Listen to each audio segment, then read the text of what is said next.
Hello everyone, welcome back to our channel and thank you guys अपने इतने सारे comments मेरे साथ शेयर करने के लिए। आई अंडरस्टैंड फ्रेंड्स कि किसी किसी को कुछ स्टोरी लाइन्स पसंद नहीं आती है, लेकिन यहाँ हम सबका ख्याल रखते हैं। ओके, तो हमेशा की तरह ही मैं अभी भी कहती हूँ, जिसको स्टोरी से अनकंफर्टेबल फील हो वो प्लीज़ स्टोरी को स्किप कर सकते हैं, क्योंकि जो स्टार्ट किया है उसे मैं कंप्लीट तो ज़रूर करूँगी हमेशा की तरह। एंड प्लीज़ हाँ, आज मेरी वॉइस को लेकर अगर आप लोगों को थोड़ा अजीब लगे तो प्लीज़ इग्नोर करना, मेरा गला बहुत ख़राब है, ठीक है ना। और एक रिक्वेस्ट उन सब से भी जो चैनल पर नए आ रहे हैं कि प्लीज़ चैनल को सब्सक्राइब भी कर लीजिए। तो अब चलिए आगे का वीडियो एक्सप्लेनेशन हम शुरू करते हैं। लास्ट पार्ट में हमने देखा था कि फादर सोंगलांग विंग को अपने साथ ऑर्फन एज ले आते हैं, जहाँ होश में आने के बाद विंग फादर सोंगलांग को बताता है कि वो अपने भाई को ढूंढने के लिए निकला था।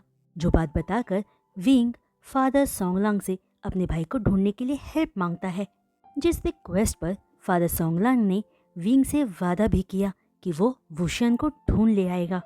जिसके बाद दिन बीतने लगते हैं और विंग भी अपने हालातों से समझौता करके ऑर्फन एज में एडजस्ट होने लगता है, जहां विंग का काइंड और लविंग नेचर देखकर ऑर्फन एज के बाकी बच्चे और ऑर्फन एज में काम करने वाले सारे एम्प्लॉय भी विंग के साथ घुलने मिलने लगते हैं, उसे पसंद करने लगते हैं, उसे हर पल खुश रखने की कोशिश करते हैं और विंग का पूरा ख्याल रखते हैं। जहां उन सब के बीच में विंग को भी अच्छा लगने लगा था, लेकिन वो एक पल के लिए भी अपने वुशन गगा को भूला नहीं था। पर विंग कर भी क्या सकता था, वो खुद जाकर अपने भाई को ढूंढ नहीं सकता था और बस फादर सोंगलांग पर ही डिपेंडेंट था कि फादर सोंगलांग ही अब विंग के गगा को ढूंढकर उसके पास ले आएंगे। वहीं हर बीतते वक्त के साथ साथ फादर सोंगलांग भी विंग से बहुत ज़्यादा अटैच हो गए थे और विंग की खुशी के लिए अपनी पूरी कोशिश कर चुके थे वुशन को ढूंढने के लिए, लेकिन उन्हें वुशन कहीं नहीं मिला था। जिस बारे में विंग को जब भी पता चलता था वो दुखी हो जाता था, लेकिन फादर सोंगलांग हमेशा विंग को एक उम्मीद देते थे कि वो पूरी कोशिश करते रहेंगे वुशन को ढूंढने की, जिस उम्मीद में अपने भाई के मिलने का इंतज़ार करते करते कई साल और बीत जाते हैं। वहीं आज फिर संडे था, तो फादर सोंगलांग को सिटी में अपने काम से जाना था, तो वो हमेशा की तरह ही विंग से पूछने आते हैं कि क्या विंग को कुछ चाहिए, क्योंकि फादर सोंगलांग बस सिटी जाने के लिए निकलने ही वाले हैं। जो बात सुनकर विंग स्माइल के साथ कहता है कि उसे कुछ नहीं चाहिए, उसके पास यहाँ सब कुछ है, बस फादर सेफली वापस आ जाएं और हो सके तो विंग के कक्का को ढूंढ कर ले आएं। जो बात सुनते ही फादर सोंगलांग विंग को लविंगली हग करते हुए कहते हैं कि वो पूरी कोशिश करेंगे अपने विंग की खुशी उसके कक्का को ढूंढने की। जो सुनकर विंग नम आंखों से स्माइल के साथ बस ओके में अपना सिर हिला देता है और फादर सोंगलांग विंग के सिर पर हाथ फेर कर सिटी के लिए निकल जाते हैं। दरअसल इन कुछ सालों में विंग ने फादर सोंगलांग को अपने बारे में सारी बातें बता दी थी। जो बात जानकर फादर सोंगलांग फेंगमियान को पनिशमेंट दिलवाना चाहते थे, उसकी कंप्लेंट करना चाहते थे, लेकिन विंग ने फादर को ये कहकर मना कर दिया कि उसे उन लोगों के पास वापस नहीं जाना है और ना ही वो उनके खिलाफ कुछ करना चाहता है, क्योंकि अब जो भी कुछ करेंगे वो उसके वुशन गगा वापस आकर ही करेंगे। तो विंग को अब बस उसका गगा वापस चाहिए, क्योंकि अपने भाई के बिना विंग के लिए सब बेकार है और वैसे भी विंग फादर सोंगलांग के पास ही खुश है। जो विंग की बात सुनकर विंग की सेफ्टी के लिए फादर सोंगलांग भी उसकी बात मान जाते हैं। वहीं रात के वक्त सिटी से जब फादर सोंगलांग वापस ऑर्फन एज की तरफ जा रहे थे, तब रास्ते में ही बहुत जोर की बारिश शुरू हो चुकी थी, जिसकी वजह से रास्ते में आगे कुछ भी दिखाई नहीं दे रहा था। इसलिए फादर सोंगलांग अपनी गाड़ी थोड़ी आराम से चला रहे थे कि तभी अचानक जाने कहां से एक लड़का फादर सोंगलांग की गाड़ी के आगे आ जाता है और टकरा कर दूर जाकर गिरता है। इस सडन हुए एक्सीडेंट की वजह से फादर सोंगलांग पूरी तरह से डर जाते हैं, ये सोचकर कि उनकी गाड़ी से टकराकर एक्सीडेंट में लड़के की कहीं जान न चली गई हो।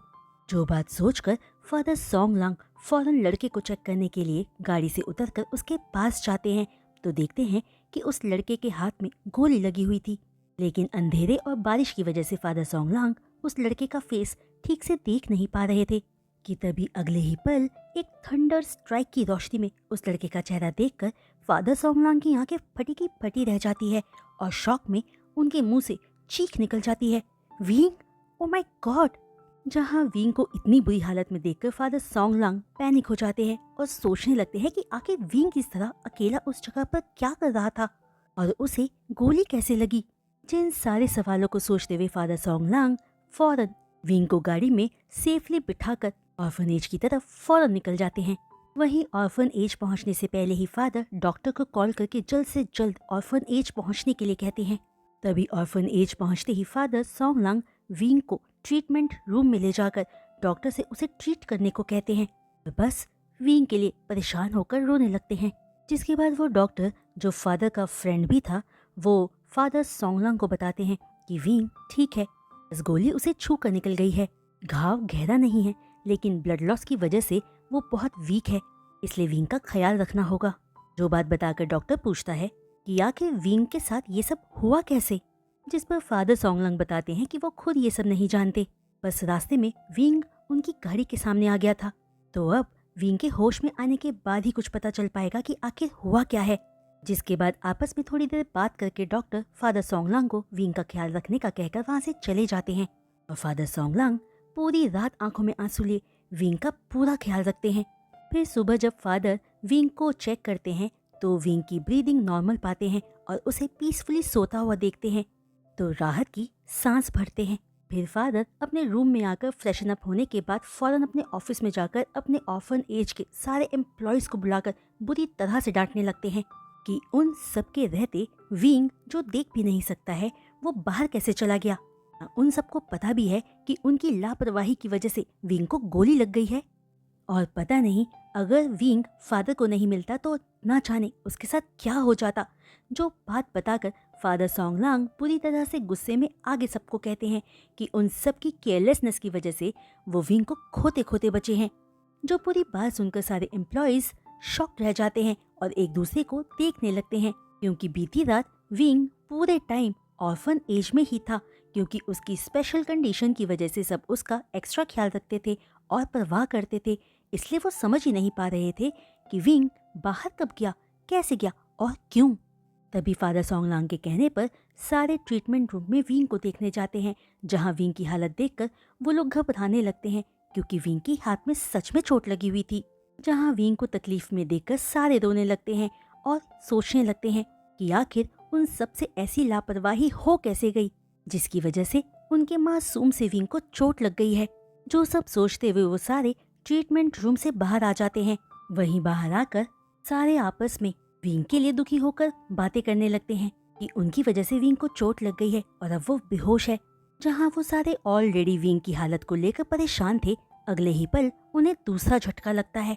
तब उन सबको अपने पीछे से एक आवाज सुनाई देती है। पूछता है कि उसे क्या हुआ है, उसे कब चोट लगी है, वो सारे उसके लिए परेशान क्यों हो रहे हैं। जो आवाज सुनते ही जैसे ही सारे पलटकर देखते हैं तो वहाँ विंग को कंफ्यूज्ड लुक के साथ खड़ा हुआ पाते हैं, जिसे अपने सामने ठीक ठाक देखकर सारे हैरान रह जाते हैं, क्योंकि अगर विंग उनके सामने खड़ा था तो वो जख्मी कौन था। दरअसल विंग वहां से गुजर रहा था, तो सबको अपना नाम लेकर बातें करता सुनकर कि उन सब की वजह से विंग को गोली लग गई है और वो बेहोश है, विंग हैरान होकर उनके पास आकर पूछ ही लेता है कि वो सब ऐसा क्यों कह रहे हैं। तभी अगले ही पल विंग को देखकर सारे विंग के पास भागकर आते हैं और विंग को अच्छे से चेक करने लगते हैं। और जब उन्हें विंग की बॉडी पर कोई चोट के निशान नहीं दिखते तो वो हैरान होकर विंग को फादर सोंगलांग के पास लेकर जाने लगते हैं और पूरे रास्ते अपने आप को तसल्ली देने के लिए विंग को चेक करते रहते हैं। तभी फादर सोंगलांग के ऑफिस में नॉक करके एक एम्प्लॉय फादर का परमिशन मिलते ही ऑफिस में एंटर करके घबराते हुए कहता है कि वो फादर से कुछ बोलने आया है, उसे विंग के बारे में कुछ बताना है। जहां विंग का नाम सुनते ही फादर सोंगलांग पूछते हैं कि क्या बात है। जिस सवाल का कोई जवाब न देकर वो एम्प्लॉय अपने बाकी सभी लोगों को विंग के साथ अंदर आने को कहता है। जहां विंग को ठीक ठाक अपने सामने देखकर फादर सोंगलांग भी हैरान रह जाते हैं और फौरन कुछ सोचकर विंग को उस लड़के के पास ले जाते हैं। जहां जाकर सब देखते हैं कि उस लड़के को होश आ चुका था और वो उठकर बैठा हुआ था। तभी सबको अपने रूम में देखकर वो लड़का अपनी बाहें सिकोड़ लेता है, लेकिन जैसे ही उसकी नज़र विंग पर पड़ती है वो पहले तो शॉक्ड रह जाता है, फिर अचानक उसके फेस पर एक बड़ी सी स्माइल आ जाती है। वहीं बाकी सारे एम्प्लॉयज़ उस लड़के से भी ज़्यादा शॉक थे, कुछ कह नहीं पा रहे थे, तो कुछ भी वो अपने सामने देख रहे थे। जिन सबको देखकर ऐसा लग रहा था मानो उस ट्रीटमेंट रूम में सबका शॉक ट्रीटमेंट चल रहा हो। जहाँ बस विंग ही था जो एक अलग ट्रीटमेंट से गुजर रहा था, और वो था कंफ्यूजन वाला ट्रीटमेंट, क्योंकि उसे वो फेरामोन्स वहाँ उस रूम में फील हो रहे थे जिसे वो कई सालों से फील करना चाह रहा था। तभी अगले ही पल विंग का कंफ्यूजन दूर हो जाता है जब वो लड़का भाग कर आता है और विंग को टाइटली हग कर लेता है और सॉफ्टली विंग का नाम लेकर रोने लगता है। जहाँ उस रूम में एक और ऐसा इंसान था जो शॉक ट्रीटमेंट से बाहर था, और वो थे फादर सोंगलांग, क्योंकि वो समझ गए थे कि जिस लड़के को वो विंग समझ कर लेकर आए थे वो और कोई नहीं बल्कि विंग का बड़ा भाई वुशियन ही है। तभी विंग भी, जो ये यकीन ही नहीं कर पा रहा था कि इतने सालों बाद वो अपने गग्गा के पास है, वो भी बुरी तरह से रोते हुए अपना हक टाइट कर लेता है। जहाँ बाकी सारे एम्प्लॉयज़ भी धीरे धीरे अपने शौक से बाहर आ रहे थे, पर हैरान थे ये देखकर कि दोनों ही ओमेगा ब्रदर्स दिखने में बिल्कुल एक जैसे थे। बस फर्क इतना सा था कि उनके प्यारे मासूम विंग के लोअर लिप के नीचे एक प्यारा सा तिल था, जो तिल आने वाले वक्त में वांग जी के दिल का सुकून चुराने वाला था।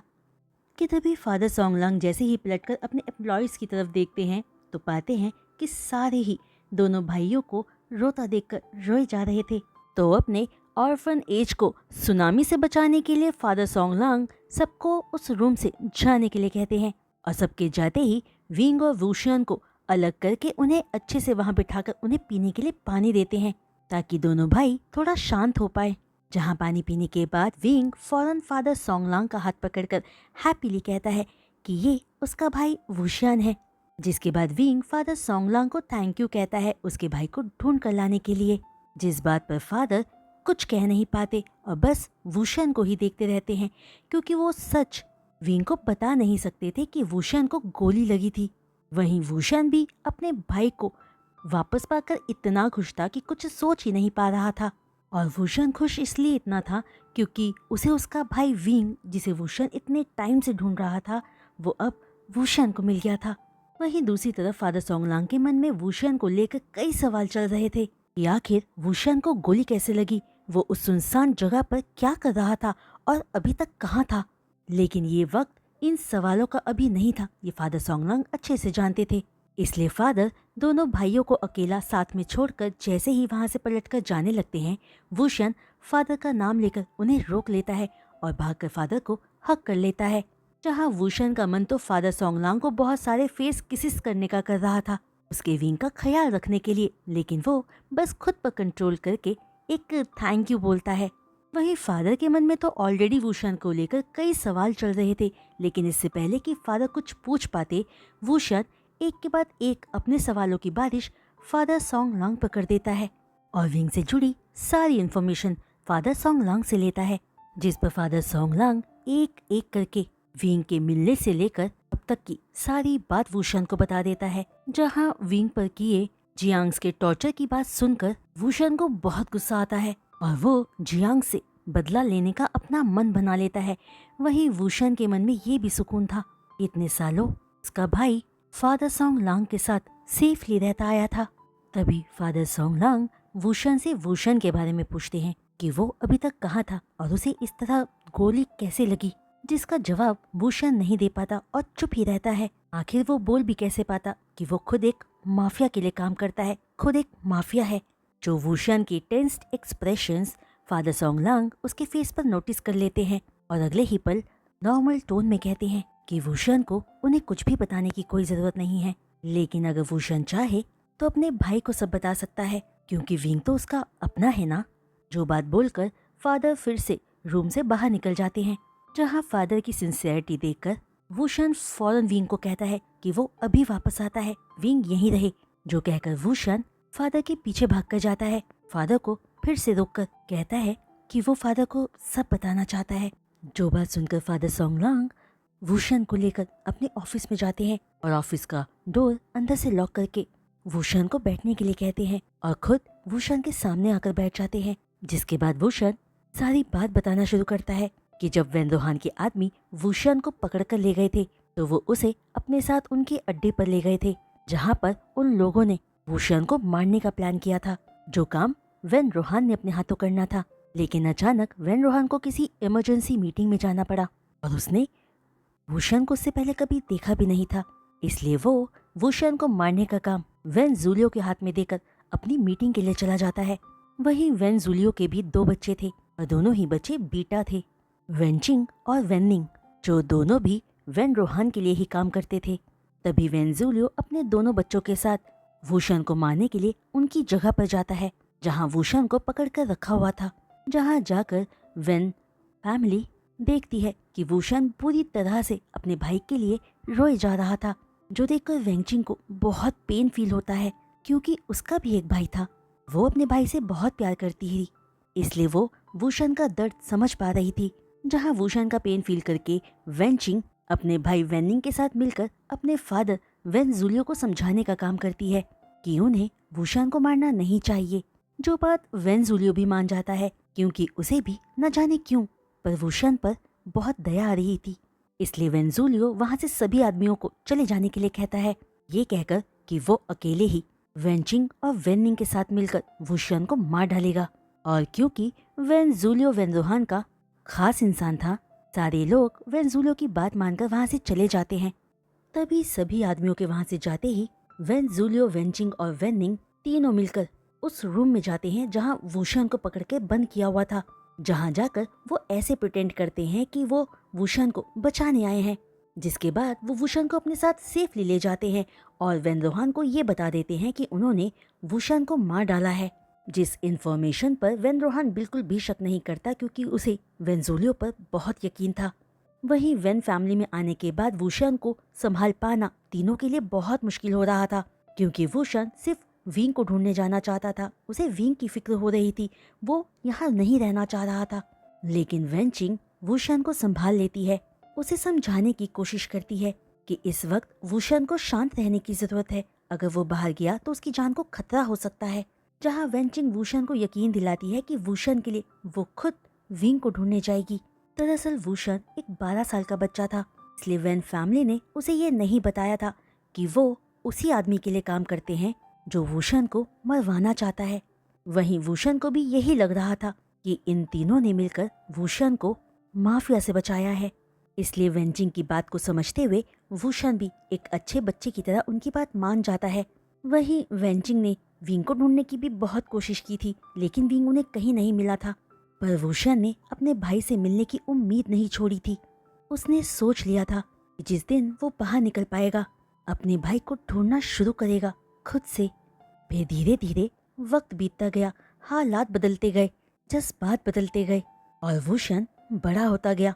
वहीं वुशन के 16 साल का होते तक सबको ये लगने लगा था कि वुशन वेन जूलियो का सबसे छोटा बेटा है, जिसकी सेफ्टी के लिए वेन जूलियो ने एक कहानी बना दी थी कि वो हमेशा से ही अपनी माँ के साथ रहता था और अपनी वाइफ की डेथ के बाद वेन जूलियो अपने छोटे बेटे को अपने पास ले आया था।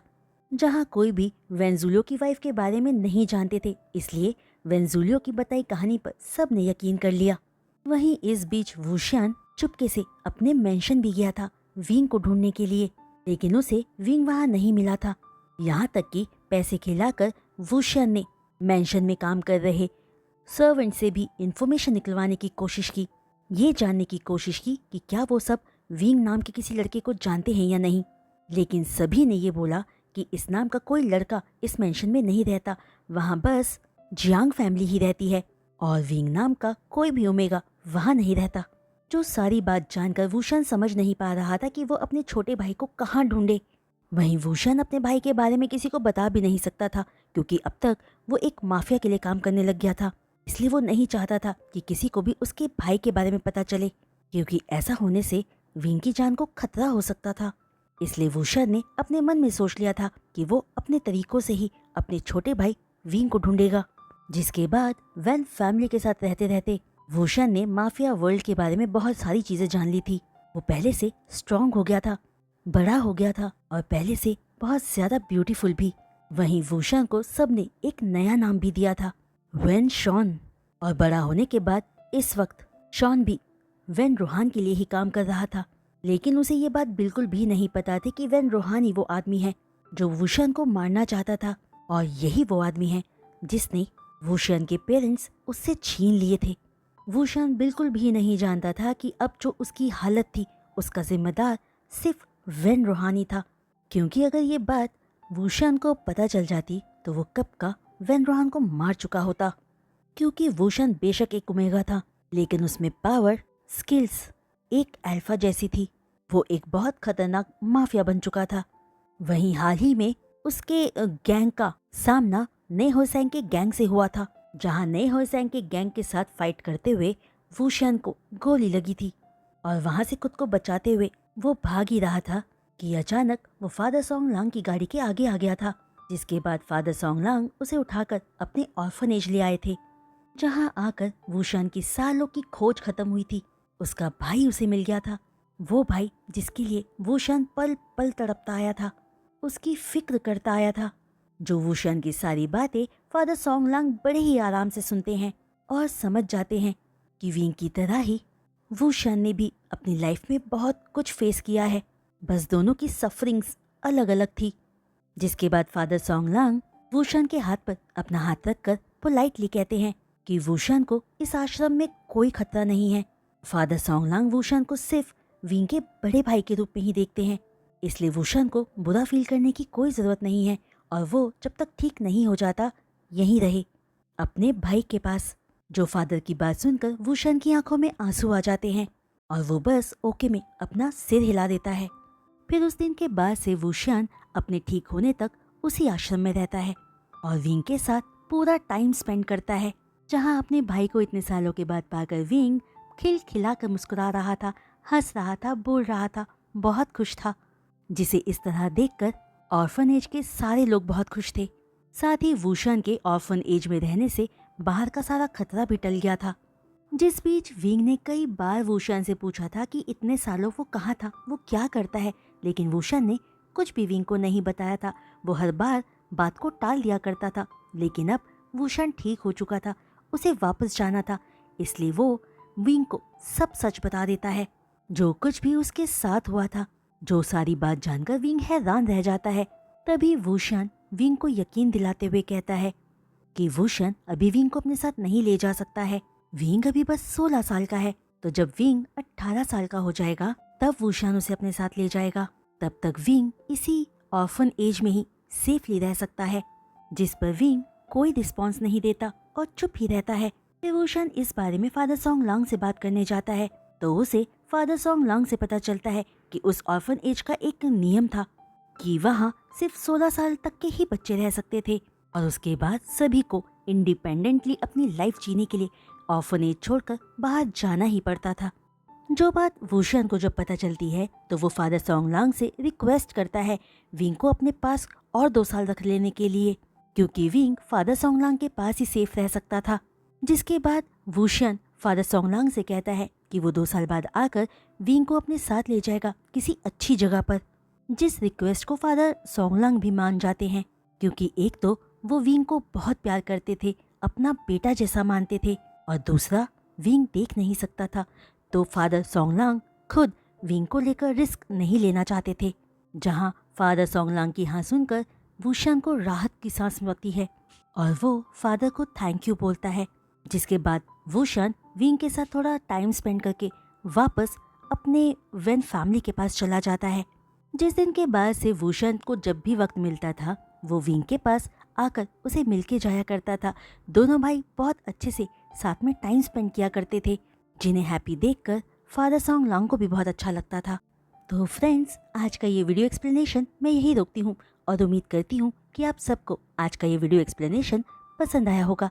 तो फ्रेंड्स, आपको क्या लगता है, क्या ये दोनों भाई इतनी आसानी से ऐसे ही मिलते रहेंगे? क्या ये दोनों भाई फ्यूचर में साथ रह पाएंगे? अब विंग और वूशान की लाइफ में आगे क्या होता है ये तो हमें आगे ही इस एफएफ में पता चलेगा। तो बस मेरे साथ इस एफएफ पर बने रहिए और अपने कमेंट्स मेरे साथ शेयर करना मत भूलिएगा, ओके? और एक रिक्वेस्ट उनसे भी जो चैनल पर नए आ रहे हैं और चैनल को सब्सक्राइब कर रहे हैं कि प्लीज़ चैनल को सब्सक्राइब करने के बाद बेल आइकन को हिट करना मत भूलिएगा। तो आज के लिए बस इतना ही। मैं कल लौटूंगी नेक्स्ट वीडियो अपलोड के साथ। तब तक के लिए बाय।